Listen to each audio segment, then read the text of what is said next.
ಆಗಲಿಲ್ಲ ಅಂದರೆ I think ನಂಗೆ ಫ್ರೆಂಡ್ಶಿಪ್ ಆ್ಯಕ್ಚುಲಿ ತುಂಬ ನಂಗೆ ಸುಮಾರು ಇವಾಗ ನಾನು ಕಾವ್ಯ ಆಗಿರ್ಬೋದು, ನಾನು ಧನು ಆಗಿರ್ಬೋದು, ನಾನು ಗಿಲ್ಲಿ ಇನ್ಫ್ಯಾಕ್ಟ್ ಕಾಲು ಎಳೆಯೋದಾಗಿರ್ಬೋದು, ತಮಾಷೆ ಮಾಡೋದಾಗಿರ್ಬೋದು, ನಾನು ಆ ಥರ ನಂಗೆ ಫ್ರೆಂಡ್ಶಿಪ್ ಇತ್ತು ಜೆನ್ಯೂನ್ ಆಗಿ. ನಂಗೆ ಅನಿಸಿದ್ದದೆ.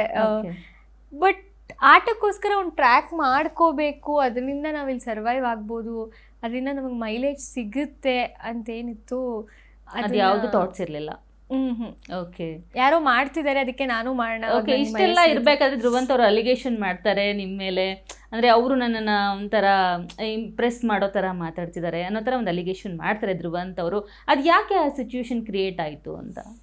ಅಂದರೆ ಧ್ರುವಂತ್ ಅವ್ರದ್ದು ನಂದು ಫಸ್ಟ್ ಡೇಯಿಂದನೇ ಜಗಳ ಅವ್ರ ಜೊತೆನೇ ಆಗಿರುತ್ತೆ, ನಂದು ಜಂಟಿಯಾಗಿರುವಾಗಲೇ. ಬಟ್ ಆ ಜಗಳ ಬಿಟ್ಟು ಓಕೆ ನಾವು ಇಡೀ ಸೀಸನ್ ಮಾತಾಡದೆ ಅಂತೂ ಇರೋಕ್ಕಾಗಲ್ಲ, ಮಾತಾಡೋಣ ಅಂತ ಹೋದಾಗ ಅವ್ರಿಗೆ ಏನೋ ನನ್ನ ಸ್ಟ್ರಾಟಜಿ ಯೂಸ್ ಮಾಡ್ತಿದ್ದೀನಿ, ನನ್ನಿಂದೇನೋ ವಿಷಯ ಕಲೆಕ್ಟ್ ಮಾಡ್ಕೊಂಡು ನನಗೆ ಇದು ಮಾಡೋಕ್ಕೆ ಟ್ರೈ ಮಾಡ್ತಿದ್ದಾರೆ ಅಂತ ಫೀಲ್ ಆಯಿತು ಅನಿಸುತ್ತೆ.